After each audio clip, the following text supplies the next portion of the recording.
Welcome to Cat and Joe's Talk the Best, where we're going to be talking about IMDb's top 250 movies from April 12th, 2018. My name is Kat. And I'm Jess. Today we are talking about Harry Potter and the Half-Blood Prince, which is the third movie in our second Harry Potter event. And we have our guests here with us still, Dana and Eric. Hello. Hello. And this movie is an adventure family fantasy film from 2009. It has a 7.6 on 421,991 votes. The spoiler-free synopsis. As Death Eaters wreak havoc in both Muggle and Wizard worlds, Hogwarts is no longer a safe haven for students. Though Harry suspects there are new dangers lurking within the castle walls, Dumbledore is more intent than ever on preparing the young wizard for the final battle with Voldemort. Meanwhile, teenage hormones run rampant through Hogwarts, yes, presenting a different sort of danger.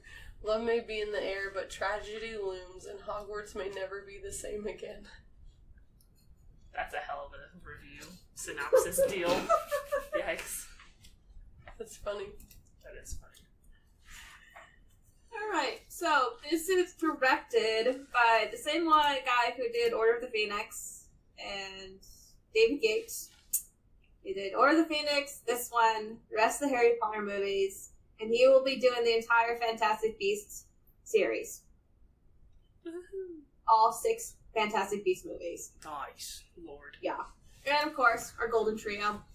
Now your Radcliffe, Emma Watson, Rupert Grint. Yep. So, ratings. Rotten Tomatoes, it has an 83% on 276 critical reviews. 2 fresh. Laramie Legal. I think it's the best of the series, fairly easily, and a testament to why occasional throwing a massive budget at an endeavor of this scope can be considered a reasonable decision. Huh. What? I don't know. That. Okay. It's worded very badly. Strangely, yes. Cliff Dokerson. Director David Yates presides over some gorgeous CGI set pieces. All the real magic comes from the scrum of ace British character actors. 2 rotten.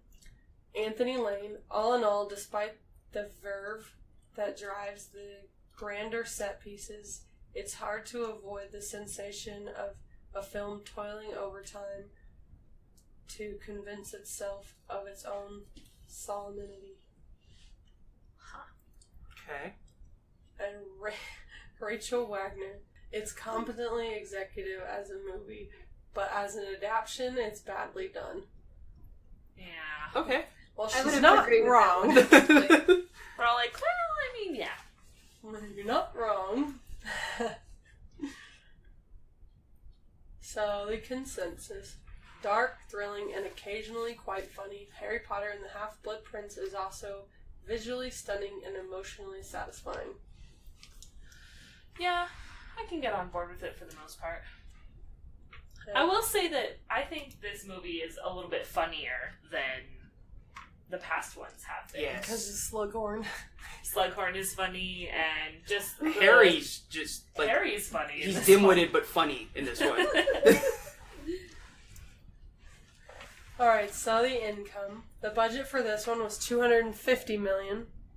So $100 million more than the last 2. Holy crap. The domestic gross, $302,089,278. Foreign gross, $632,457,290. For a worldwide total of $934,546,568. Its all-time domestic rank is 83. And its highest all-time rank, it hit on August 30th, 2009, was number 31. did okay. Yeah. So the awards. It was nominated for 1 Oscar. It had 8 wins off 36 other nominations. So, once again, the AFI, that special award that all the movies won. Cool. The Art Directors Guild Contribution to Cinematic Imagery Award. The ASCAP Film and Television Music Awards. Top box office films. MTV Movie and TV Awards. Best Villain, Tom Felton. Okay. National Movie Awards in the UK. Best Family Film. Phoenix Film Critics Society Awards. Best Live Action Family Film. Rembrandt Awards. Best DVD Released. Huh. And the SFX Awards. Best Film. So, initial thoughts. Like I said a minute ago, I do agree that this one is a little bit funnier than the last one. So it's kind of an interesting contrast of a movie because it definitely gets darker and we start to dig into Voldemort as a character a little more. But then you also have a lot of really lighthearted stuff that happens, and so it kind of balances back and forth a little bit better, whereas Order of the Phoenix was really dark and Goblet of Fire was very adventurous. This one kind of balances it all out a little bit more, which I like. This movie as a whole just kind of caught me off guard. From, like, not knowing anything. Yeah, that's, like, how I can put it. Just like the storyline. The storyline, I mean, I figured we were going to get, at some point, a Draco Malfoy situation again, yeah. Sort of thing. And just, yeah, all the other stuff that happens in the movie just kind of... It does catch you off guard if you don't expect know it's it. coming. Don't know it's coming either. That's good. Yeah. I love Slughorn. He's great. He is something else. Like, coming into this movie, like, having known him in the book and stuff, but not really knowing how they were going to portray him, because they always tend to portray characters a little bit differently. I was just super happy with it. I was like, he's great. This is wonderful. So, I actually remember the first time I saw this because I went at like 9 o'clock in the morning. Wow. I know. That was, my friend wanted to go see it at like the first showing, and it was at 9 o'clock. I'm like, okay, fine, I have to get up early. Great. So, that already started me off bad. But, I felt like with this one, they sacrificed a lot of the details and story of how Voldemort became Voldemort. I agree with for that. the romance stuff. And for the comedy. But that's just how I felt about it. I think it's another one of those things, if they had taken the time to make it into 2 movies, we wouldn't have had to sacrifice that, because it's like, it's nice that we got to see more of the actual teenage side of it, because it's a reminder, like, they are at school, they are kids going through this, so we need to remind the audience that, like, they're still teenagers, they still go through all the same stuff that we do as teenagers, but it did end up being sacrificed for time. It ended up replacing some of the more juicier Voldemort bits. So I agree with that. So much Voldemort, like, in this book, and it's like, most of it is cut out. I'm like, are you kidding me? Mm-hmm. Absolutely. Yeah. Spoiler alert! Spoiler alert! Spoiler alert! Spoiler alert! Spoiler alert! Spoiler alert! Alright, that was your warning. If you haven't watched the film yet, then stop listening and come back after you've watched it. I really like the opening Muggle scene in this movie, because we start out reminding everybody that Voldemort is back and the Death Eaters are kind of just wreaking havoc all over the place. And you get to see them first come into Diagon Alley and they kidnap Ollivander and blow his sword of smithereens, which is super duper extra sad. Rude. And then they go back, you see more of them in the Muggle world, and they twist this bridge all crazy, and it snaps apart, and I mean, it's lucky that nobody fell into the river. They're just causing a mess at this point. I don't think anybody died in that, but... I just want to know what the news article said for that. Or, like, how exactly are you covering this up? Did you describe this? Storm. It's just Yeah, it was a storm. Like, oh, it's a crazy, like, monsoon cyclone thing that wrecked it. Like, no. No. And then we see Harry in a train station, and he's, like, reading the paper, and this cute waitress comes up and talks to him, which is so random, because that's just not what happened. Yeah. And I'm like, who is this person that he is flirting with? And he tries to ask her out, and then he leaves, and he looks out the window, and he sees Dumbledore across the way Just at the station, standing just there. chilling, looking at a poster, and he's like, okay, I guess I'll go talk to him. He's like, yeah, sorry about your girl, you won't be seeing her tonight. And he's like, oh, okay, I guess that's cool. So he's like, take my arm. And they side along, apparate, which I really liked that. I thought that portrayal of apparition was really, really good. And it, like, twists them, because the way it's described in the books is, like, being sucked through a tiny tube. Yeah. And so the animation makes a lot more sense. It does make a lot more sense. Yeah, because I'm sure you're like, why does it look like that? But that's... No, it wasn't ever a why. I was just like, okay. Yeah. That's the way they portrayed it. Cool. But I do think it's interesting because we technically saw that in Order of the Phoenix, and it's completely different. So I prefer this version of it, personally. So then we get to go... We're going on an adventure with Dumbledore to recruit a teacher to come back to Hogwarts this year. And he's taking Harry along for the ride because he thinks he'll be helpful. And Harry's like, I don't really know how I'll be helpful, but okay. And so they go to Slughorn's house, Horace Slughorn, and the place is trashed. Like, chairs overturned, bunch of stuff got smashed, there's blood dripping down from the ceiling, and Dumbledore's like, what the heck is going on here? So a little bit of blood drops on Harry's face, and Dumbledore, he tastes it, actually. He dabs it on his finger and puts it in his mouth, and he realizes that it is not human blood, so now he's looking around the room trying to figure out what happened, and he figures out that Slughorn has transfigured himself into an armchair. Yeah, a chair. And he goes up and he just goes, bah! And he pokes it with his wand, and Slughorn pops out of it and, like, untransfigures from it. Hello. It's like, that hurts. You have to poke so hard. And He's it's like, oh. how'd you figure it out? Well, It's like dragon's blood. like, well, first of all, I'm Dumbledore. He's like, it's all about the upholstery. Like, what? I really enjoy the visual aspect of them reversing the mess that happened in the house, though, and Yeah, like that was everything really going back cool. to normal is really cool. Harry standing on that last little chink of the little chandelier. It's like, It's let me like- out, let me out. Yeah, that was cool. And they fix the whole place.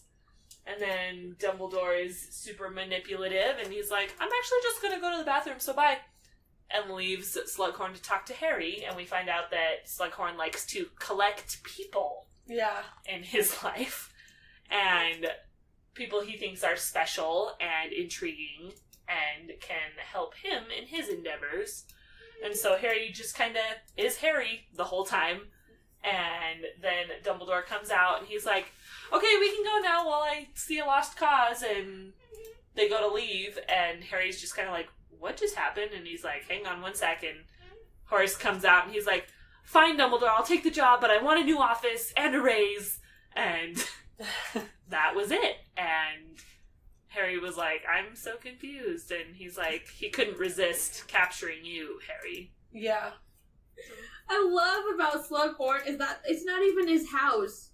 Yeah. Right? Like, this that's not is- even where he lives, This actually. is somebody else's house, and he's just staying there He's just, like, moving from place to place and And they weren't home, so that's where he was. Yikes. That's true. That's funny. And then we get to apparate again, and I think it's funny because Dumbledore sticks his arm out, and Harry's like, I don't really want to do that again. That was pretty unpleasant. Yeah. But they apparate, and I don't know why. I'm like, Dumbledore, you are how old, and you just apparated into the middle of a swamp at the Weasley house? Like, why? Yeah. You couldn't land not in the water? He just tossed him. He's like, okay, bye. Right, like, so I'll see you at school, bye. And Harry's like, I guess I'm here now.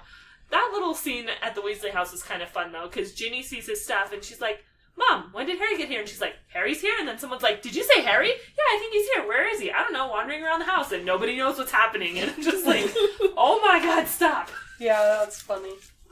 So then they show up, and Ginny gives Harry a hug, and then it's awkward, and I'm like, oh, good, this is how the whole movie's gonna go now. And hangs out with them for a while.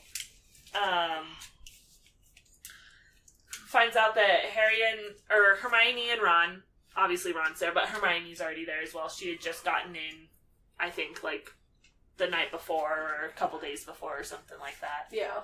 And, we see them all talking and catching up in Ron's room upstairs, and Harry's just idly doing magic in the house, and I'm like, didn't we just have a giant trial for underage wizardry? And now he's just, like, burning this newspaper for fun with his wand, and I'm like, okay, so is this a problem, or is it not a problem? Which one is it? I think right now it's not really a problem, just because the ministry's just They're so busy. And doesn't it? They're like, oh, whatever, he's burning I think newspaper. It's just the fact that he's so blatantly doing it after he's been in trouble not once but twice for doing magic outside of school. Yeah. Even though the first time wasn't his fault.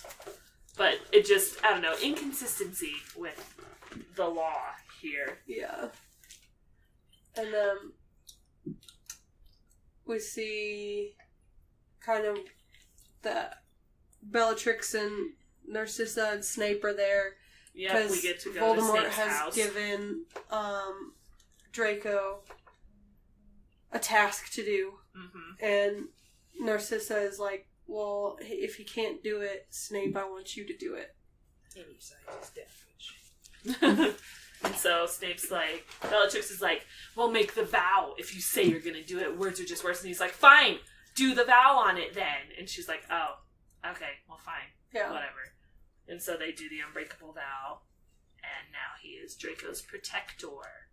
Yeah. Which he should be, because he's his godfather, so. Well, You know. Hashtag save Draco.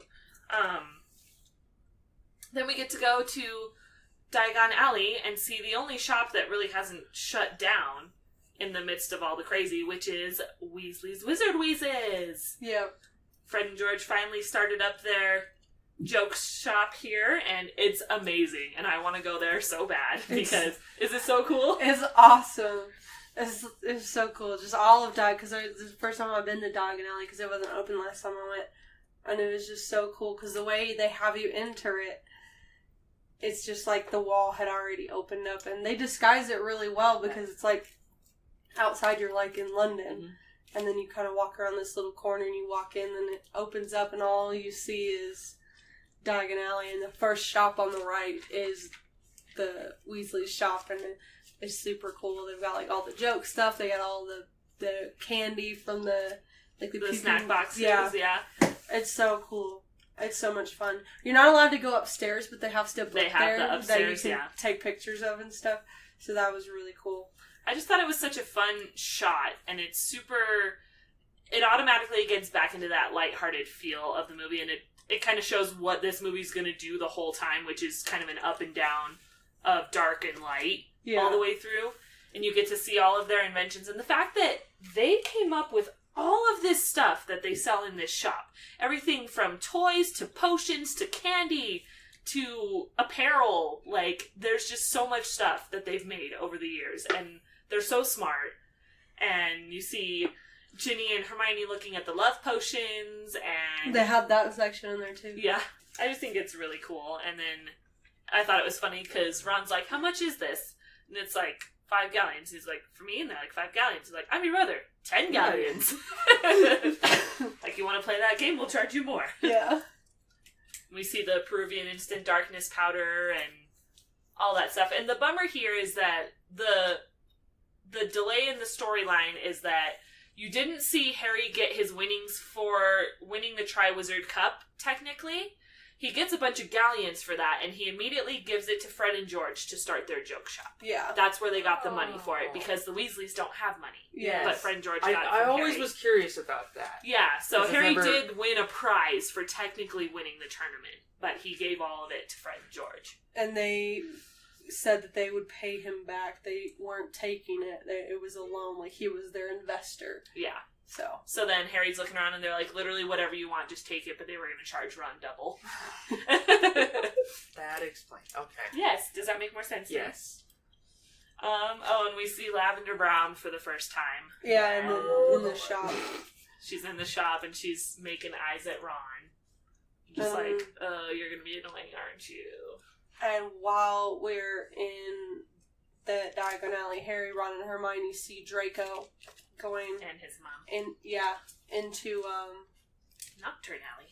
Nocturne Alley, and they follow him, and then they go into he goes into Borgin and Burke's with his mom, and they They kind decide of to see spy on a him. little bit, but then it like closes, so you can't see everything that they're doing. But Yeah. they're like, oh, he's doing something he should not be doing. So now Malfoy is suspicious. But Malfoy fixed his hair finally, and he is not this unattractive mop on his head anymore. It is more refined and nicer to look at. So. I am a fan. That's one way to put it. Dude. Tom Felton is a handsome person, so it's He fine. looks like a hobo right now. Right now he looks like a hobo, but he didn't in this movie. So yeah, they find out Draco is suspicious, and then we get to go onto the train, and we're going back to school. And Harry's like, Draco's a Death Eater, and Ron and Hermione are like, absolutely not. He is only 16. Like, there's no way. He's like, yeah, he replaced his dad because Malfoy Sr. went to jail after the whole debacle at the Ministry. Yeah. And so he's locked up right now. And that's why Harry thinks that Draco replaced him as a Death Eater. And they're like, no, you full of crap, quit being crazy. And then, we also get to see Luna again. And her beautiful, long, wavy blonde hair. And she's handing out Quibblers, which is her dad's wizard magazine full of what seems like a bunch of nonsense. So, that is not confirmed, but it seems pretty full of it. And we see Ginny with Dean on the train, and her little pygmy puff, Arnold! Yes. This is very cute. Yes. Harry's being all paranoid, and he decides to follow Malfoy, because he sees him outside the train, or outside his cart on the train. And so he follows him down to the Slytherin car with his invisibility cloak, and decides to spy on him, and Draco figures it out, because he sees Harry kick something up top, because Harry can't just fucking sit still up there, but it's fine. So the train pulls into the station, and Blaze Zabini, who we just met, and Pansy Parkinson, who we just met, hesitate to leave Draco, and he's like, no, go ahead, I just want to check on something. And he closes all the blinds in the car, and he turns around and curses Harry. Petrificus Totalis falls to the floor out of the big bag rack up top, and pulls the cloak off of him so he can see him. And he's like, that's what you get, and he stomps on his face and breaks his nose. Yeah.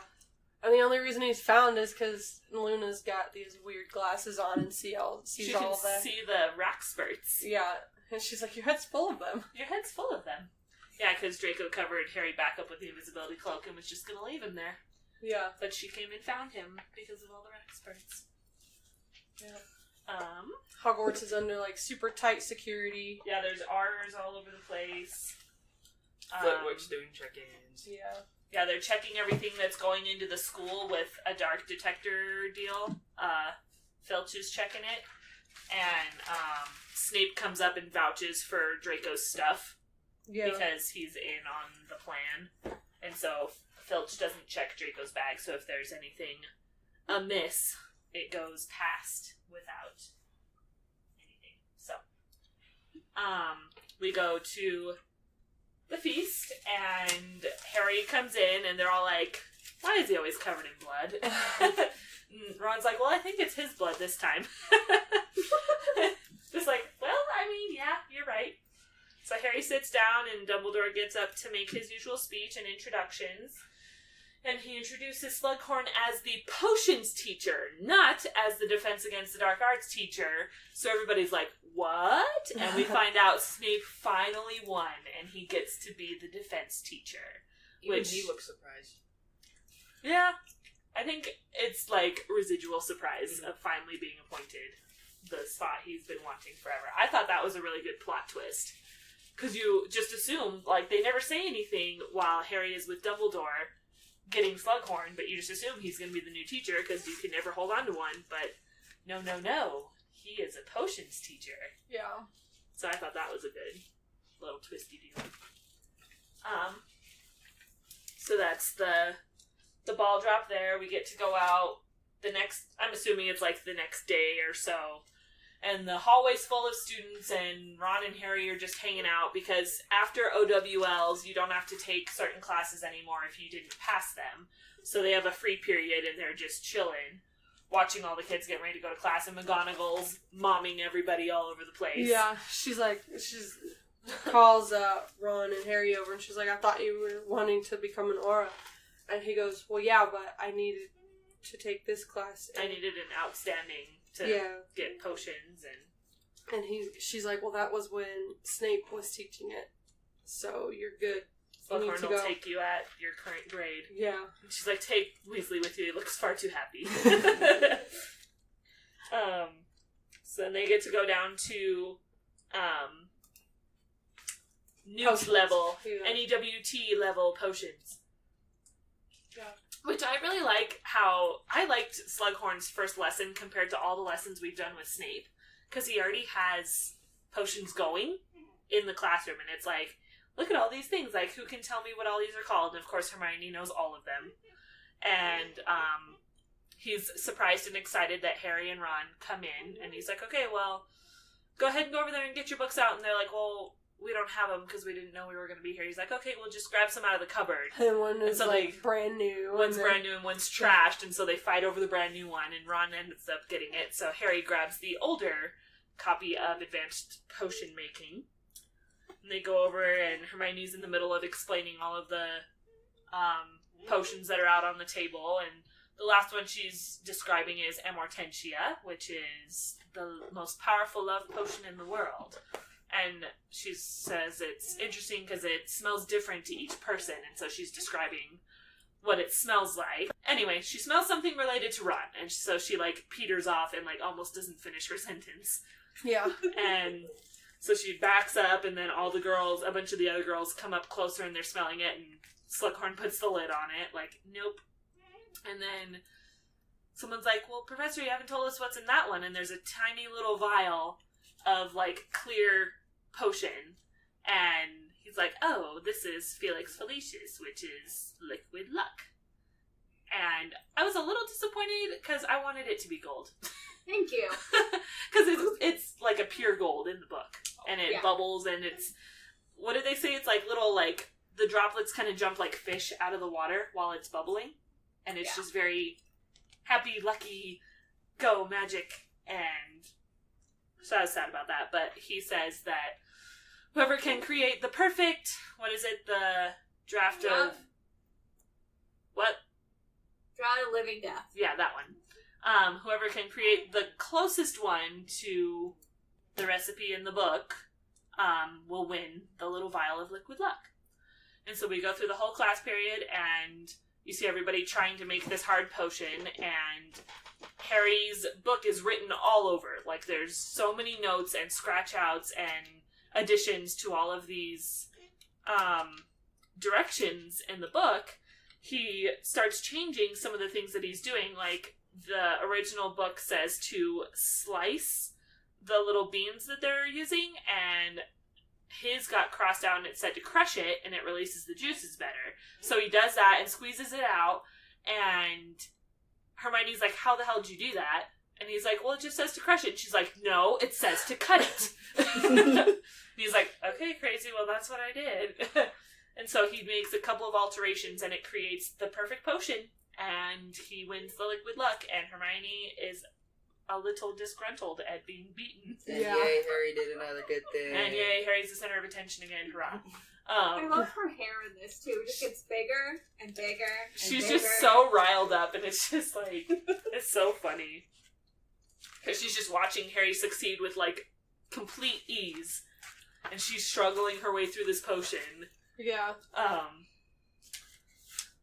Yep, so they do that. And then, next we get to see Harry going up to Dumbledore's office. And he's going to be having private lessons with Dumbledore this year.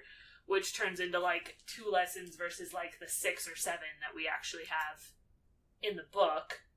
But he's going to be learning about Tom Riddle and helping Dumbledore decipher memories that he's collected to try and figure out why Voldemort is so strong, why we can't seem to defeat him, X, Y, and Z. So he starts the first one, and we go into this memory, and we get to meet Tiny Tom Riddle at the orphanage where he was placed. And we probably should have just left him there, thinking back on it. Honestly. Could have just left him in that orphanage and not ever dealt with it. But Dumbledore goes in, and he's telling him, you know, I can help you. And he's like, you're another one of those doctors, aren't you? And he's like, no, I'm a professor for a school for magic. And Tom's like, yeah, well, prove it. And so Dumbledore lights his wardrobe on fire. And then he realizes that there's something shaking in there, and he's like, I think something's trying to get out, and it's a bunch of stuff that Tom had taken from his roommates and the other kids at the orphanage. He keeps little trophies for things that he's done. Yeah, and Dumbledore's like, we don't tolerate stealing at Hogwarts. Yeah. And so, he was talking about the things that he can do, like, already as a child. Like, I can make people hurt. I can make animals do my bidding. I can do this and that. And it's like, fuck, this kid is nuts. Like, no. Yeah, leave this kid where he is at. Right? And then, as Dumbledore's leaving, Tom says he can speak to snakes. Like, is that something normal? And it's just like, no, it is not. What is happening? So we got to see that. Let's see. Somebody have down what the next scene is. My note is vague on this one. Don't they jump the Quidditch pitch? Yeah. Yeah. Because it's Quidditch it's tryouts. for tryouts, yeah. Yeah. So that's what's next. Harry has been made Quidditch captain. After not having Quidditch the year prior, sort of. Yeah, because of Umbridge, and he was technically banned.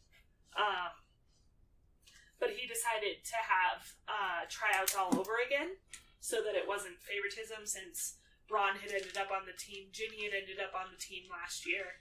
So he made everybody try out again. Yep. We get to meet Cormac McLaggen, who is just a gem of a human being. No, he's fucking terrible. He's a pig. And he's super duper cocky, and he's all ready to try out, and Ginny's talking to Ron, and Ron's like, yeah, I'm trying out for keeper, and McLaggen's like, oh yeah, me too. And Ron's like, well, yeah, I mean, you gotta be, like, quick and stuff, and McLaggen grabs this fly, like, out of the air in front of him. He's like, yeah, I think I'm quick enough, and just like, oh shit, so now this might be a problem. And there's people up in the stands getting ready to watch this unfold, including Hermione and including Lavender Brown. And so, like, during the whole tryouts, Hermione, because she wants Ron to get it, so she's, like, saying little spells to curse McLaggen to make him not do well. Yeah, because McLaggen, she can't help Ron with the tryouts, but she's trying to make McLaggen worse. And so he had, in the book, it specifically says he had saved 4 shots, and on the 5th one, she confounds him, and he goes to the totally wrong hoop and misses the last one, and then Ron ends up blocking the last one with his head. Yeah. We also see Ginny try out for Chaser, since Harry is back to be Seeker, and she's actually really good at it. She kills it. So we Ron see is now... Lavender Brown very, very interested in Ron. Oh yes, very clapping lots of claps for Ron Weasley from Lavender Brown. And Hermione's just like, what the hell? I just don't like how they portrayed her in the movies. Like, in the book, she's, like, not she's not that bad. bad. Yeah. She just seems kind of like an airhead in the movie, and it just... It's also weird, too, because in the books, so we've already seen Parvati and Padma together as a duo in the movies, but Parvati and Lavender are supposed to be best friends. Yeah. And we never really got to see that portrayed, so now Lavender's just kind of this random character that showed up that you haven't really seen up to this point. So, that's the other weird part. And so then the tryout's over and they go back and Ron's like, yeah, I mean, I thought I was going to miss that last one, but I didn't. And Harry and Hermione are just like, oh my god, please stop. And he's just all totally relaxed when he was like a bundle of nerves beforehand. And then, we see Harry upset about Ginny and Dean. Yeah, they go to Hogsmeade, and they see they see Ginny and Dean together in the 3 broomsticks, and they're getting all cozy over there. Snogging. Yeah, snogging. She's like, what? Hermione says, oh, they're just holding hands, and then it pans back over and they're kissing, and she's like, and snogging. And Ron's all grumpy, and Harry's a little grumpy, and so that's blah. And then Slughorn comes over, and he invites Harry and Hermione to a special dinner for his Slug Club, which he has reinvigorated with his return to Hogwarts, and Ron does not get an invite, and he's a little bummed out about it, and never once does Slughorn call Ron the correct name through the entire movie. Never.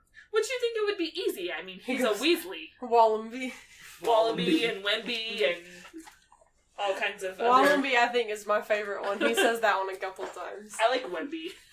It's not even, like, anywhere close. So, he gets left out of the invite. And then we had seen Draco leaving the 3 broomsticks earlier. And then we see the trio following Katie and, I'm assuming it's Alicia, back to Hogwarts.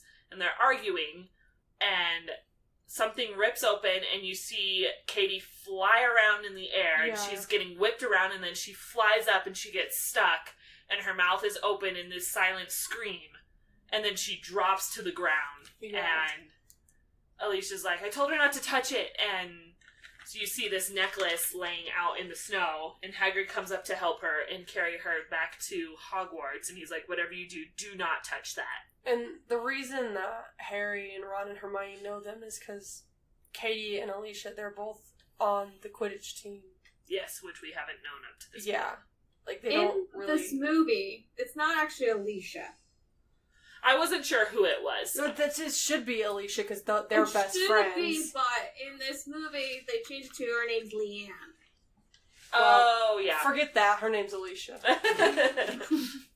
Anyway, this I wrote Leanne down person. the name, damn it. Well, it's wrong. Well, it's a wrong name. Not saying that you got the name wrong, I'm saying they got the name wrong. They make up characters, whatever. It's fine. Because it's Katie Bell and Alicia Spinette, and they're best friends. Yes. And Angelina. It was the 3 of them. Yeah, Angelina Johnson, but Angelina Johnson was a year ahead of them. Yeah, she graduated. So anyway, all that happens, and they go back, and McGonagall and Snape are investigating the necklace, and they're like, oh yeah, this shit is cursed. If she'd actually, like, worn it, she'd be dead. Yeah. And they had interviewed Leanne a little bit more. She's like, I don't know, she just went into the bathroom, and she came out, she was all different, and she wanted to bring this back to the castle to Dumbledore, and they were like, "Oh, good." And So she Harry's- sends her away. Snape goes away, and McGonagall's like, "Why is it that it's always you three whenever anything happens?" Yeah. And Harry's like convinced that it was Draco that gave her the necklace. Yeah, and they're like, "That's a big accusation." And they're like, "Do you have any evidence?" And he's like, "Well, I know, no, but..." And it's like, "Okay, well, then you can't do that." And of course, Snape is all Snape about it, and he's like, "Well, blah, blah, blah, blah, defend my godson." This is the regular party first. So we go to the first dinner with Slughorn now, right? Yes. Well, a little bit before that, Ron has an awkward conversation with Harry about Ginny. Oh, yeah, in the dorms. Yeah, that was awkward. That was bad, because he's talking about... They were talking about Dean and whatever, and then Harry was like, "Well, I don't know, I mean, she's attractive," and Ron's like, "What the hell does that mean?" And he's like, "I don't know, she's got nice skin." And then he's like, "She has nice skin." He's like, "Yeah." And then he's like, "Hermione's got nice skin." Just like, guys, stop. No more of this. Yeah, that's right. So they had that weird conversation. And then we go to dinner. Yeah. And so this is the Slug Club, and he's introducing them to each other around the table. Cormac is there. Harry and Hermione are there. Neville is there because I believe his mom was in it the first time. I don't remember if it was his mom or his dad, but so he got invited by default. And so they're talking about like their lives, and he's asking them about their parents and stuff, and he's like, "Miss Granger, what do your parents do?" And she's like, "Oh, my parents are dentists." And everybody turns and looks at her like, "The fuck is a dentist?" She's like, "They work on people's teeth." And Harry's just looking at everybody like, "Go ahead, make fun of her because she's a Muggle-born. I'll come at you." And Neville looks genuinely intrigued, like, with her story and trying to, like, learn about what a dentist is. Yeah, and he's like, "Is it dangerous?" She's like, "Well, my dad did get bit once." He did bite my father. So then that awkward conversation is over, and Ginny comes in. She was running a little late, and they find out she's been crying because she was fighting with Dean. And Harry, like, stands up when she gets to the table. Just like, "Harry, sit. You're being weird. Stop it." Sits down, and so they go through the rest of dinner, and that's that. And then the next day should be the first Quidditch game, correct? And Ron is nervous as shit at breakfast. He's not eating anything. And you get to see them all in their Quidditch gear and everything, and he's like, I can't do it. I'm quitting after today, and Harry, blah, blah, whatever. Pretended to slip the Felix Felicis into his drink. Yep. And Luna was like, "Hello." She just, like, appears out of nowhere With her in this giant headpiece. lion head, and just like, "Oh, hi, Luna." And she's like, "What'd you put in his drink? Is it a tonic?" And everyone's like, "Harry put something in his drink?" And he, like, purposefully makes a big show of putting it back in his pocket. And Hermione's like, "That's illegal. You can't do that." And Ron's just like, "Fuck it," and chugs his juice. And then it's like, magic confidence. And they go to the game, and he does so good in the whole game and makes all the saves. And Hermione's just, like, clapping along because she's happy, but she knows that they cheated. And whatever else. She thinks she knows. Yeah, thinks she knows best. And then they go back to the Gryffindor common room, and everybody's celebrating. Party, because Ron did so good and helped them win the game. And Hermione's just like, "You shouldn't have done that." And he's like, "Look, it's still completely full and sealed." And she's like, "You faked it." And he's like, "Uh-huh. Tricked you. Smarter than you, Hermione Granger." And then Lavender decides this is a really good time to give Ron a big old kiss on the lips. And everybody's like, "Excuse me? What is this?" No. So Hermione's like, "Bye." Storms. Yeah, "No more of this. You just hurt my feels real bad." And so we go out, and Harry follows her out to find her, and she's just sitting out in the corridor crying, and he comes up and starts comforting her, and then Ron and Lavender, like, run up holding hands and giggling and stuff, and she's like, "Oh, this place is taken, let's go elsewhere." Just like, are you kidding? And Hermione had been practicing conjuring little birds, and Ron's like, "Well, what are the birds for? Like, those are nice," or something, and she's like, she just stands up and shoots all the Sends birds them at him.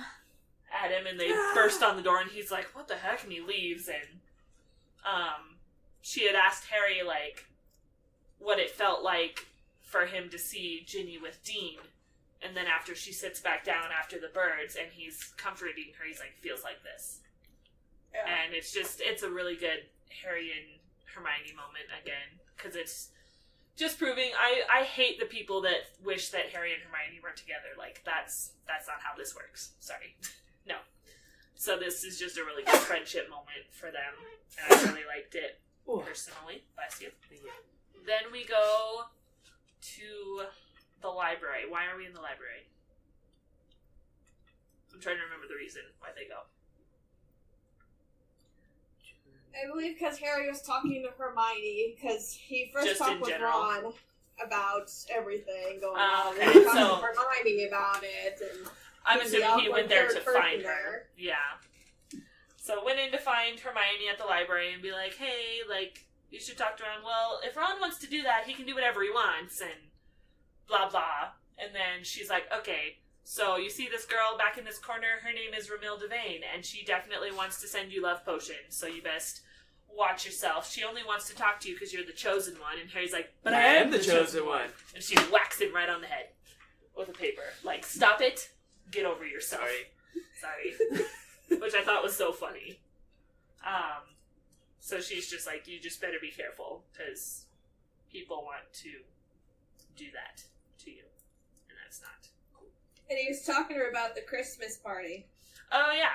And so he's like, yeah, well, she's like, well, I'm already going with someone. And he's like, oh, I just figured we would go together since you met Ron. And she's like, that was a lot better of an idea than I had. And so we figure out that we don't know who she's going with yet, but she's going with somebody undesirable to this party. And then, so we go to the next scene, and it turns out that Harry asked Luna to go with him to the party, which I really liked. And she's in her big, sparkly silver dress. She's like, I like parties. Yeah. So they go and Slughorn through this elaborate Christmas party, and there's a bunch of people and waiters and candy and all kinds of stuff. Although I wish we could have met the vampire that he invited. Yeah, Sanguini or whatever his name is. something like that. 'Cause I always thought his name reminded me of pasta. Yeah, I think it's Sanguini because it sounds like linguini. That's funny. So we're at the party, and Harry sees Hermione, like, run behind some curtains, and so he goes over there and he's like, hi, what you doing? And she's like, I'm hiding from Cormac, and he's like, what? And she's like, I thought he would annoy Ron the most. And she's like, dude, why? And then she's like, oh my god, he's coming, bye! And so she ducks out, and he comes back behind, and he's like, oh, your friend's a minx, and she's slippery, and just like, you are so gross, stop, go away. And so Harry has, like, this tray of, it's like Dragon Balls or something like that. Yeah. And so Cormac eats a couple of them, and then Snape finds them behind the curtain, and he's just looking at them, and then Cormac vomits all over Snape's shoes. Which is hilarious, and I'm just like, yes. And Draco has decided to sneak into the party. Well, yeah, he got caught trying to gate crash, Yeah. supposedly. Technically, he had been working on something in the room of requirement this entire time. Yeah, he was doing something else, and then he got caught in the hallway, so he said he was gate crashing. Yeah. And it's like, no, forget it, whatever. And Snape's like, I'll deal with it. And so they go out in the hallway, and they're arguing about him helping and not helping, and whatever else. And Draco's like, I've got it, I'm fine, I can handle it. And Snape says that he made the unbreakable vow. Mm-hmm. He has to help him. Let's see. Then next Train. is the Weasleys, right? Well, the train ride. Oh, the but train ride, yeah. Explaining what happens if you try to break an unbreakable vow. Yes, yeah, that's what it is. So they're talking about the vow, and Ron's like, yeah, because he tried to, I think Fred and George tried to get him to take a vow when he was like 5. And they were like, they had their arms clasped and everything when Arthur found them. Just like, no. he's like, yeah, you pretty much... He was going to tell him more about it, and then Lavender comes up to the window and blows mist on it and draws a heart, and it's just like, oh my god, make it stop, please. And then she leaves, and Harry's like, so anyway, what happens when you break a vow? And Ron's like, well, you die. So, that's fun. And then it's Christmas at the Weasleys. And, There's a magic penguin yeah. at the Weasleys. Yes. There is a magic penguin. The burrow gets attacked because Death Eater's come and Bellatrix is trying to kidnap Harry. Yeah. But she doesn't really succeed. Not particularly. I thought that was another one of those scenes that didn't actually happen. And I was like, what is happening now in this movie? Yeah. And we had just done Ginny and Harry. She, like, feeds him this cookie thing, and he takes the world's tiniest bite out of it. Just eat the damn thing. And like, oh, it's good. And then Ron comes and sits in between them with a whole tray full of pies. On the oblivious. And just trying to prevent things from happening. And then later on, in the evening, Harry's like, he runs into Ginny in the hallway, and she's like, oh, your shoe's untied, let me tie your shoe. Like, this is so weird. Why? It's so awkward. And then they almost have a moment, and she's like, Merry Christmas. And then chaos ensues, and Harry runs out after Bellatrix because she's taunting him, and there's like... Is that technically... It's not fiend fire, but it's some sort of cursed fire around the burrow. Because Lupin and Tonks were trying to fight it, and they couldn't. They were, like, trying to keep it back, and it was, like, trying to attack them. Yeah. And then, so Harry runs through it, and then Ginny runs through it, and they're battling Bellatrix and Fenrir out in, like, the marsh thing. And then Lupin and Tonks finally get through, and there's 4 of them out there, and so they decide to bounce, but not before blowing up the burrow.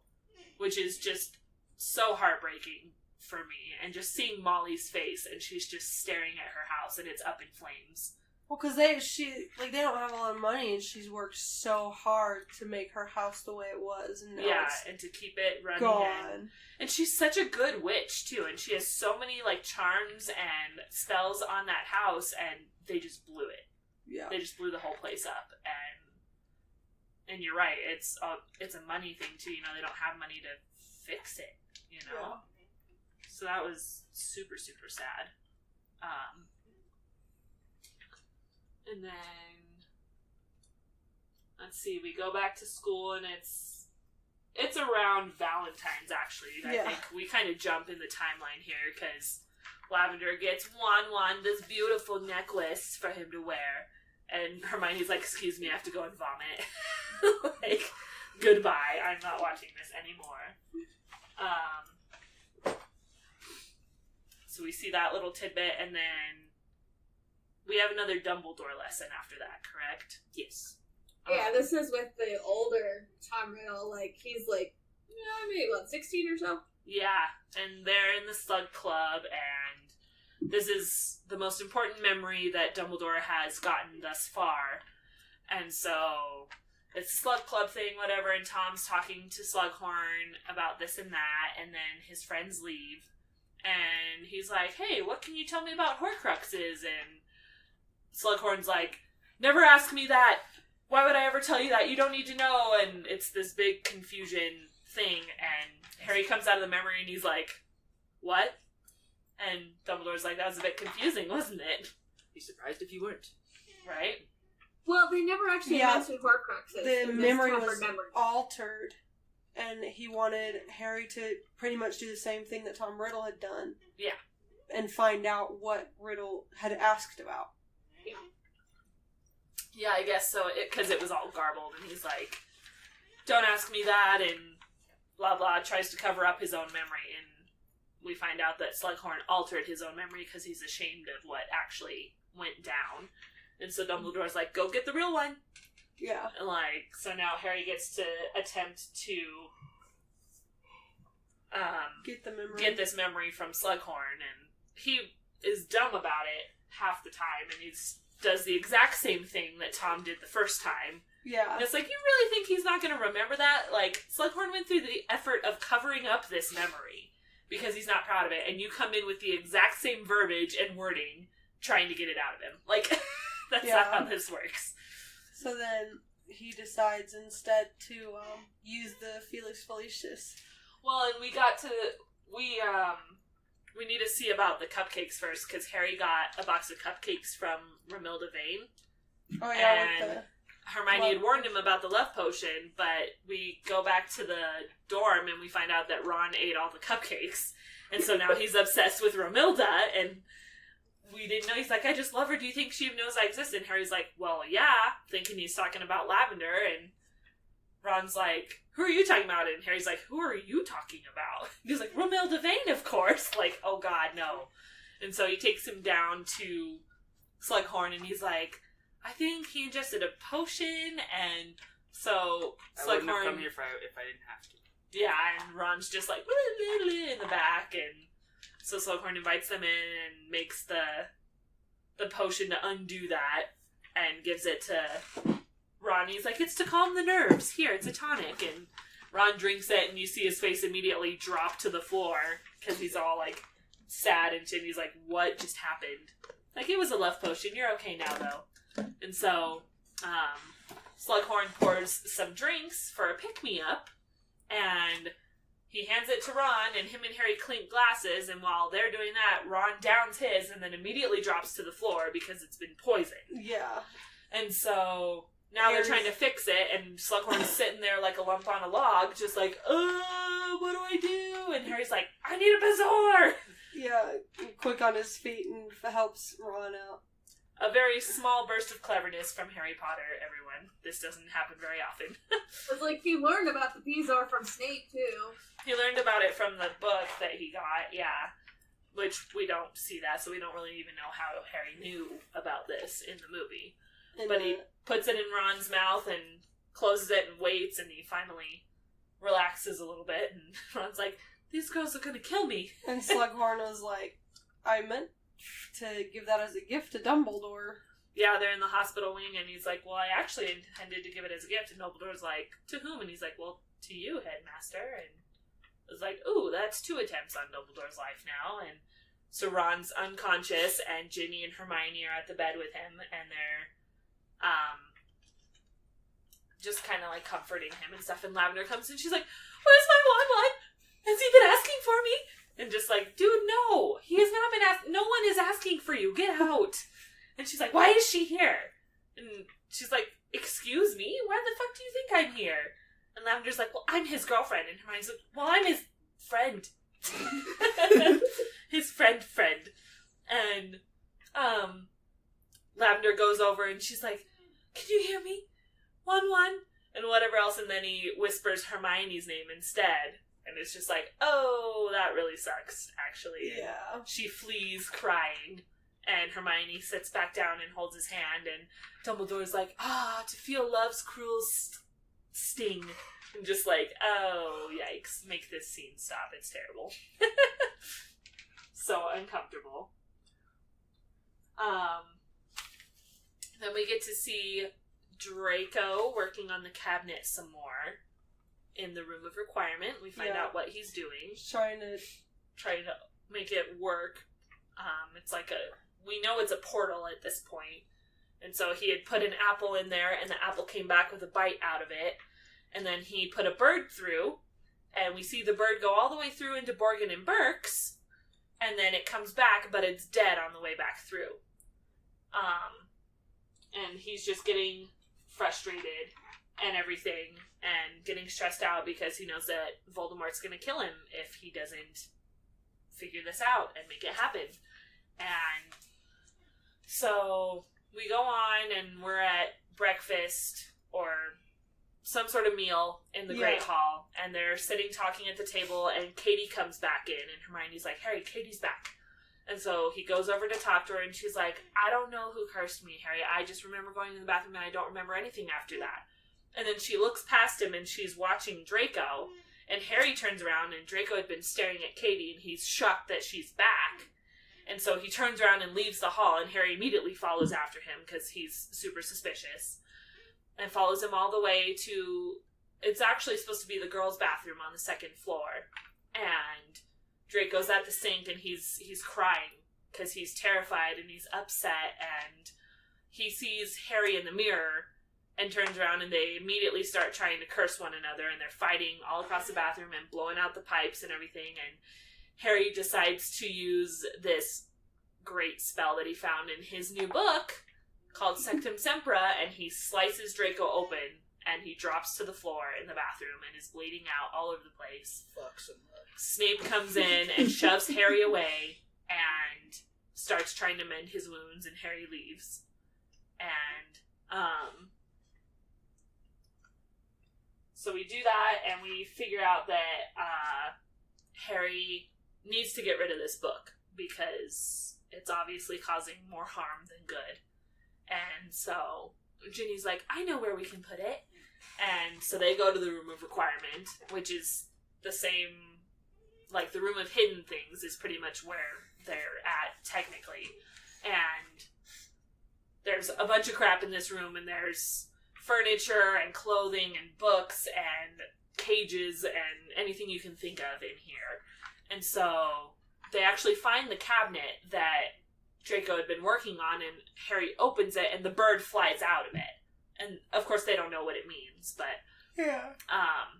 Ginny's like, here, I'll hide the book for you. And so she takes it and hides it, and then she comes back, and that's when they have their first kiss, which is so disappointing compared to how it happened in the book. And I was really sad, because I love the book scene of this. And it sucks because we don't see any more Quidditch either, so you don't even get to see them win the cup. Yeah. And it's such a bummer. Because, like, they won last year. And then they win this year, and she's supposed to come running across the room at Harry and jump in his arms and kiss him, and instead we get this weird, awkward, his eyes have been closed, kiss in the Room of Requirement, and then she disappears, and it's just, like, this weird thing, and you don't even really know, like, you don't get to see them dating or anything like that. Then where do we go after this? This is where, Harry decides to use the Felix Blizzes. Yes, so now he's gonna use it to go see if he can get the memory from Slughorn, because it falls within the rules of using the Lucky Potion. It's not for any sort of, like, political gain or good grades or winning a game or anything like that. So, he takes it, and Ron and Hermione are like, how do you feel? And he's like, good, I'm going to Hagrid's. And everybody's like, wait, hold on. Like, you're supposed to talk to Slughorn. And he's like, yeah, I just have a really good feeling. Don't you know? And they're like, no. No, I don't, actually. And so, he's going down to Hagrid's, and he goes past the greenhouse. The greenhouse, and Slughorn's there getting venomous tentacula leaves. He's clipping them, and he's like, oh, I'm sure she won't mind if I take a couple. And Harry just goes over and, like, stands over his shoulder and makes him jump, and he's like, hi! Hi! He's all crazy. And then Harry's like, okay, well, you do you, I'm going down here. And Slughorn's like, you can't be out by yourself. And he's like, Harry! And Harry's like, sir! And so he's like, well, just come with me to Hagrid's then. We're going. And he just, like, walks off, and Slughorn's like, what the heck? Follow him all the way down to Hagrid's and find out that he's burying Aragog. Aragog finally passed away, the giant spider from Chamber of Secrets. Yeah. And so Hagrid's crying, and Harry and Slughorn help him say goodbye, and Slughorn goes down to try and get some of the venom from him, because Acromantula venom is very pricey and valuable.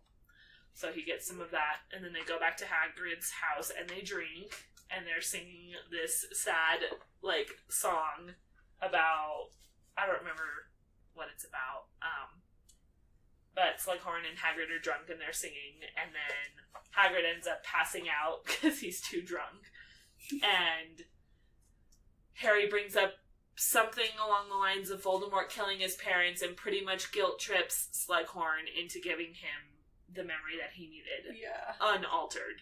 it's because Hagrid is telling how he first got Aragog and everything. And then Slughorn tells about how he got the story of his pet fish, Francis. Right, okay. So we learned about that, and Harry finally gets the memory. And so he takes it back to Dumbledore, and they watch it, and we find out that Tom Riddle was asking about Horcruxes. And you find out that you can form a Horcrux by splitting your soul into 2 pieces, and you can hide those pieces within objects of whatever you find important or whatnot. And Tom asks, like, how you do that, and it's pretty much by killing somebody, and he's like, well, couldn't you split your soul more times, like 7 times? And Slughorn's like, what the hell do you mean, split it more times? Like, no, this is all hypothetically speaking, right? And Tom's like, oh yeah, of course. And then it ends, and it's just like, bro, why are you talking about this with the student? I don't even care if this is for a theory, for a paper, for what it is, but why are we having this conversation right now? And Terrible. It shows that Tom has the ring already. Yes, yeah, so he had the ring on his finger, the same one we saw in Dumbledore's hand earlier in the movie. So you find out that that was one. So they come out of the memory, and that was one. We find out the diary from Chamber of Secrets was also a Horcrux that Harry took care of early on, and that was kind of what alerted Dumbledore to the idea of it in the first place, was how Harry described the diary kind of taking on its own mind and kind of morphing into this its own like being. Let's see. It really doesn't explain like where the hell this ring came from and why this ring was made into a Horcrux in the first place. Right. And then we see Harry interact with that ring, and it spins on the table, and he gets like these flashes in his brain and that kind of thing, and then the ring stops and it settles down, and Harry kind of shakes his head out, and that's the first indicator that you have of something more going on with him. And Dumbledore looks at him and he's like, that is not good, whatever just happened with Harry and the ring. And we go on to find out more about that later. But, so now that they have all the information, Dumbledore's like, let's go. We're going right now. And Harry's like, wait, where are we going? And Dumbledore knows a new Horcrux. He thinks he knows the placement of one of them. So they apparate away from Hogwarts, and they go to the cave by the sea, is what it's called. And it's the same cave from a photograph that was found in Tom's room at the orphanage that he had already visited. And so... Doesn't Dumbledore, before we keep going, doesn't Dumbledore say, like, that being me has its perks right here? Yes, yeah, right before they apparate, because Harry's like, well, I thought we could apparate inside school grounds, and he's like, being headmaster has its perks or something like that. Like, pretty much I can override any rules on this place, so we're leaving. And so they go. And they go into the cave, and Dumbledore's like, dark magic leaves its traces, and figures out that there's an opening in a wall, and he's like, oh, it calls for blood, and he pulls out this blade, and Harry's like, wait, why don't I do it? I'm younger or something. And Dumbledore's like, oh, no, it's fine, I got it. And so he wipes his blood on the wall, and it crumbles away so that they can go into the next portion of the cave, and there's this huge lake in this big open cavern, and Dumbledore kind of like flings this light out into the cavern, and you see that there's a big lake, and the light like kind of lands and hovers way out towards the middle, and he's like, that's where it is. And so he reaches out with his hand and kind of swipes it around in the air, and this chain shoots up, and he grabs it and pulls a canoe boat deal up out of the water to help them transport themselves over to the middle. That boat looked like a boat from the underworld. Yes. Feels very Hercules. We both had that thought. I was like, that looks like a boat in the underworld. Hades would be happy. So we go sail to this little island that looks like it's made of a bunch of crystal, and there's a bowl up at the very top, and it's full of a potion, and the locket that they're after is sitting in the bottom of the bowl. And Dumbledore is kind of investigating it a little bit, and he's like, it has to be drunk. And so he picks up this little scoop, and he's like, Harry, no matter what, you have to make me drink all of this. No matter if I don't want to, whatever happens, you have to make me drink it. And Harry's like, okay. So Dumbledore starts drinking this potion, and he starts kind of hallucinating and not wanting to continue, and he's whimpering, and it's messing with his brain, and so Harry has to pretty much force feed the rest of it to him. And they get all the way through all of the potion, and Dumbledore's just kind of sitting there chilling, and Harry's like, are we okay? Are we good? And Dumbledore's like, water. I need water. And so Harry's like, okay, I got it. And he goes back up to the bowl, and he sees the locket, so he takes the locket out, and Dumbledore's like, Harry, water. And so he tries to fill the bowl with it and scoop it out, and nothing happens. And he keeps trying to make water out of his wand, and he can't. You can't drink it. And Dumbledore's just like, water, water, water, I need water.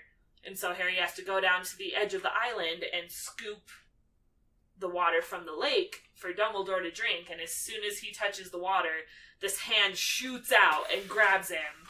And we get to meet the Inferi, which I thought were terrifying, by the way. So and loud. That was so loud and so scary, and I was just like, oh my god. I about jump out of my skin every time it happens, even though I know it's coming.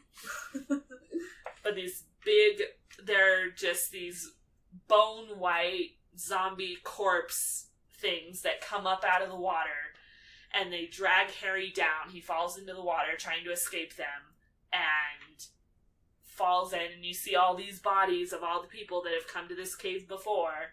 All of Voldemort's victims, pretty much, whether it's because he put them there personally or whether it's because they tried to get to his treasure. And he gets pulled to the bottom, and then you see this big fireball come down into the water and kind of zap away the Inferi, and Harry makes it back up to the top, and Dumbledore has created this huge ring of fire around around the island to keep the Inferi away because they don't like the light or the heat. And he has the locket, and they get the hell out of there. Pretty much. So then we go back to Hogwarts, and we find out that Draco's plan has worked, and we see the Death Eaters come into Hogwarts through The Vanishing Cabinet. The Vanishing Cabinet. They went from Borgin and Burke's to Hogwarts. And we see Bellatrix and Fenrir and a couple of other fun people come through. And Draco goes up to the astronomy tower to finish his task, which is supposed to be to kill Dumbledore. And it was right after Dumbledore and Harry got back, so Dumbledore makes Harry hide in the corner. And we get to watch Draco struggle with this final part of his task. He's like, I have to kill you, and he disarms Dumbledore. And his wand flies. Very important. Very important detail. Draco Malfoy disarms Dumbledore on the tower. And he's pointing his wand at him, and he's like, I have to kill you, or he will kill me. Because Dumbledore's trying to tell him, like, it's alright, I can help you, and he can't. And then we pan back below, and Harry is, like, kind of trying to move away, and you see Snape down underneath there, even with him, and he has his wand out, and he is telling Harry to be quiet, and he holds a finger to his lips. And then, you hear all of the other Death Eaters coming, and Dumbledore's like, there's more of them. So they all come up, led by Bellatrix, and she's like, oh, hello, nephew, and whatever else, being crazy pants. And she's like, kill him, do it. You have to kill him, do it right now. Do it. And Snape comes up, and he's like, no, Draco's not going to do it. And he just kind of points his wand at Dumbledore, and Dumbledore's just like, Severus, please. And so Snape kills Dumbledore. Avada Kedavra's his old ass right off the tower. And it is shocking and sad, especially if you don't know it's coming. Yes. Right. Mm-hmm. Was that something, did you think Dumbledore was actually going to die? I mean, I had, like, kind of heard it halfway through somewhere, and kind of, it got So you lodged just didn't in know my- when? I didn't know when or how it happened. But you know. I knew it did happen at some point throughout the movies and the books. Yeah. So that happens, and Bellatrix is like, woohoo! And shoots the Dark Mark up into the sky above the tower. And they all leave. And so they're leaving the castle, and Bellatrix is trashing as much shit as possible along the way.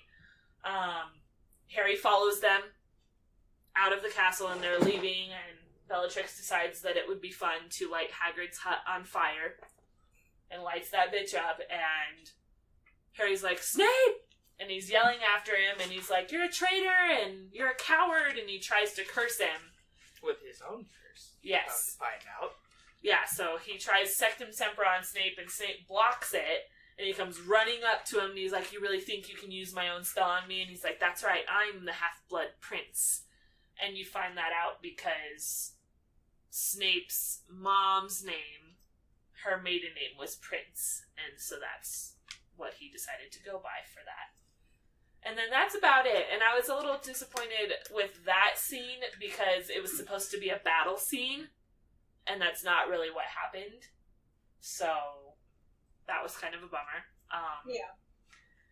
But anyway, they escape. Snape and Malfoy and all the Death Eaters are gone, and Harry goes back up to the castle, and all of the students have come out because they heard all the commotion from everything.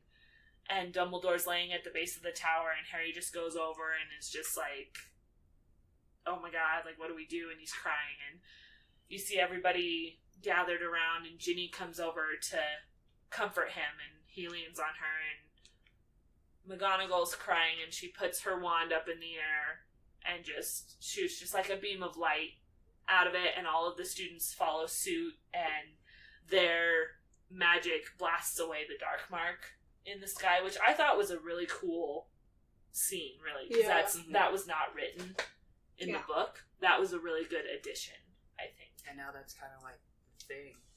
Now, Wands up. Wands up. Yeah. Especially at the pottery worlds. Yes. It's The wizarding worlds. That's okay, we got there eventually.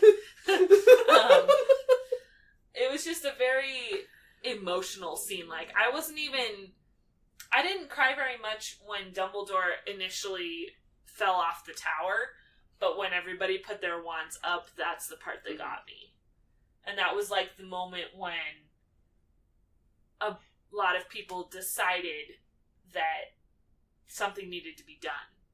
Like, we have to stand against this. We have to end this, because this just ended Dumbledore. Yeah. You know? Yeah, I remember reading that in the book. I had to put the book down, actually, after that scene.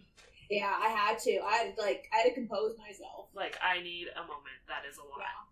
Yeah. It was late at night, too, when I read it, and I was just, like, bawling. Oh, of course, yeah. Because we spend the whole day reading the book, and finally get to that in the middle of the night, and it's just like, oh my god, I can't handle this. Yeah.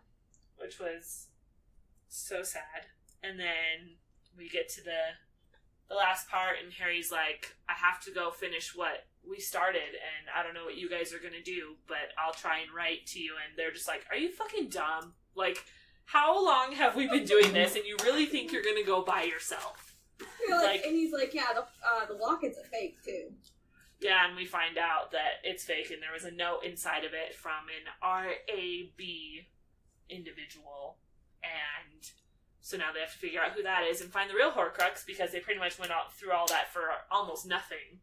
Yeah. At this point, which makes it even saltier that Dumbledore passed away because of it. And so Ron and Hermione are like, no, we're gonna do it, and we're gonna go together. And you see Fawkes flying across the grounds, singing his sad song, and that's it. Yeah, that was an interesting, like, in the book, the funeral, how that went about. Yeah, because they really didn't do one. And I thought that would definitely be a scene that would be in the movie, for sure. Because then, yeah. That would help explain, part one, the end of part one. Yes, that would help explain later events to happen. I mean, it's not, like, necessary, but it would help a little bit. Just a bit. Yeah, and so then now we're at the end of these 3, and Deathly Hallows is up next, which is crazy.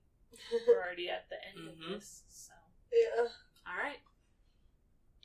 So, music is by the same person as the last one, so we don't need to talk about that again. Okay. Any comparison that from the book that we missed that was like major? Probably just what Jess mentioned at the very beginning was just there were a lot more memories that we were supposed to have visited throughout the course of the book. Like, we don't get to know about the ring that Dumbledore has on his hand. We don't know about that, like, really at all, other than it was a Horcrux, but we don't know that it was from the Gaunts. We don't know that pretty much solidifies the fact that Voldemort is a half-blood, first of all. He is not a pureblood, and he's preaching all this shit about getting rid of impure people, and he's not even pure himself. So, what else do you think? I don't know what else was left out. You're missing about Hufflepuff's cup, too.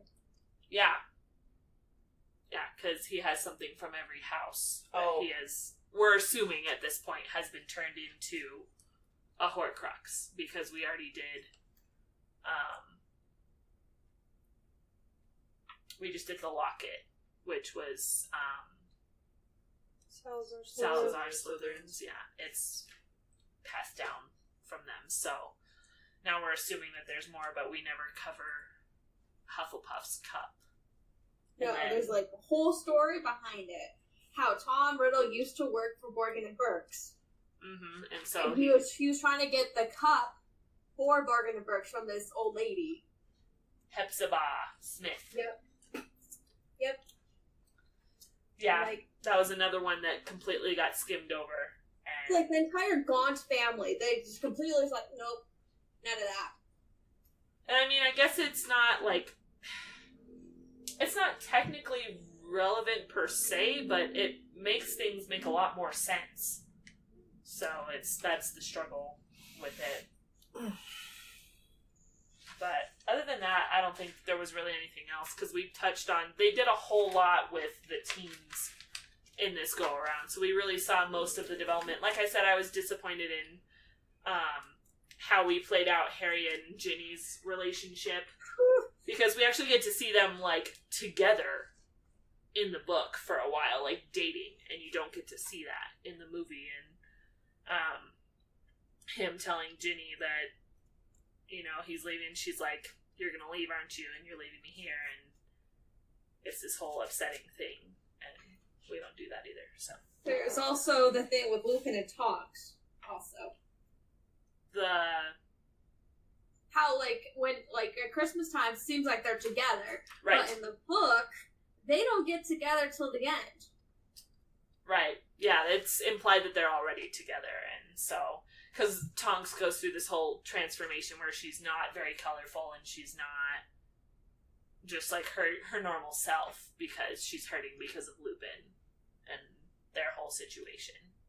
Yeah, because Lupin doesn't want to be with somebody because he's afraid that he'll like, pass on like his werewolf stuff onto somebody else, you know, all that jazz, and she doesn't care, and it's that whole big deal at the end of the book. Yeah. Another important feature.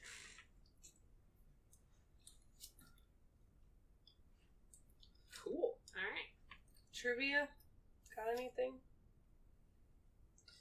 I don't think I have anything for this one. I know I don't for this one. I was like, well, I mean, you know, Maggie Smith was at cancer during this movie. You know that, right? Yes, yeah. It's like this one. This is when she was like going through like all this chemotherapy and all this stuff while filming the movie. Yeah, she was literally in a wheelchair in between takes. Like, and I'm like, what a badass. honestly. Oh, she's amazing. She is. And of course, you know, one of our actors was killed too. Yes. Also. The guy who played Marcus Belby. Well, and didn't something something happened to the actor that played Crabbe, too. Or Goyle. One of them. I think it was Crabbe. Crabbe is the one who, the actor is the one who got into trouble. Like, yeah, not a lot of trivia with this one that I knew off the top of my head. Favorite line? It's like the favorite moment together of it all is the I am the chosen one and Hermione smacking Harry on the head. But I am the chosen one. I like that one. I like Hermione's, excuse me, I have to go and vomit. Because that's pretty much the description for half this movie at this point. What about you, Jess? I got 2. Harry is telling Slughorn this. He's like, be brave, Professor. Be brave like my mother. Oh, yeah. And then this is actually, you guys skipped over this a little bit.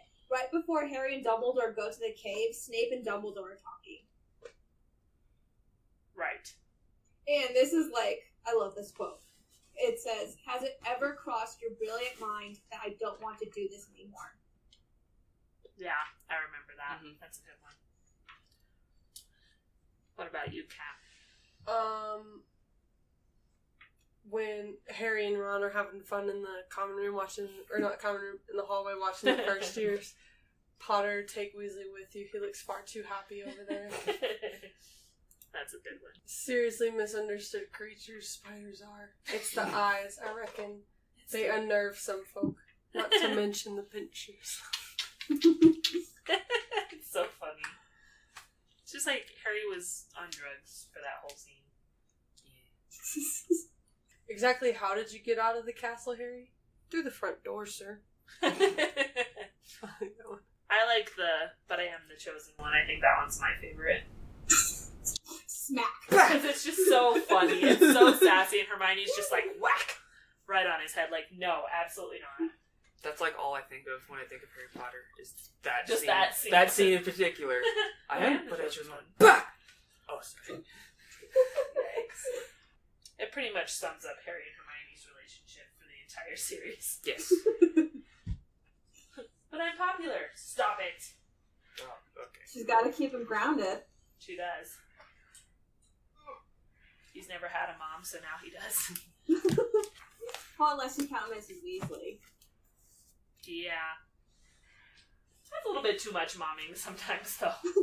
I'm like, alright, Molly, dial it back.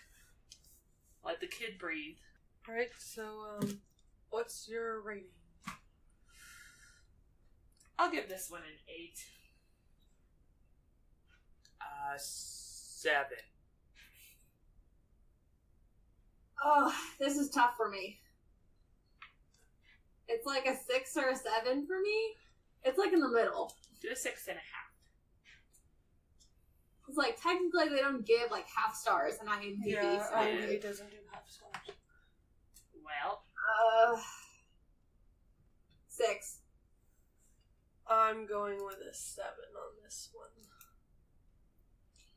I am just hating all these later movies. It's just hard because of the lack of content. It's like there's so much in the book that is not there. Yeah. Alright, so that's it for this event. So the next time we do our Harry Potter event, we will be watching Deathly Hallows Part 1 and 2, and then also kind of be discussing The Cursed Child, since there's not really a movie for it, and we gotta use Fantastic Beasts in our next events for Harry Potter, so it's just gonna be the 2 movies and then The Cursed Child. Unless someone goes see Cursed Child by the time we do that. Well, you know, we'll see. And like, it's in a few places now, actually. Yeah. Like London and New York. I think it's in... I don't remember where else. There's a possibility I might, because if me and Sean go to England. But I would have to drag him to go see that like, play. please. So, I was like, it's 2 parts, so it's pretty long. yeah. I mean, just go by yourself. I've read the book, so. Cool beans. So our next event is going to be our Halloween event, and that will be released on Halloween. That'll be 2 movies from each of us, so 4 total. My 2 movies are going to be Hereditary from 2018 and Beetlejuice from 1988. I don't remember mine. I remember one of them's Young Frankenstein. Mystery movie. Mystery movie. Dun dun dun. Yeah. So make sure you leave us a rating or review. It's greatly appreciated. Share the show with your friends. You can find us on Twitter, Facebook, Instagram. You can email us. Our website is catandjesstalkthebest.podbean.com. And all of our music is by Audio Binger. You can find him on Facebook, YouTube, and his website, audiobinger.net. I think that's all we got for this one. Bye. Bye-bye. Bye. Bye.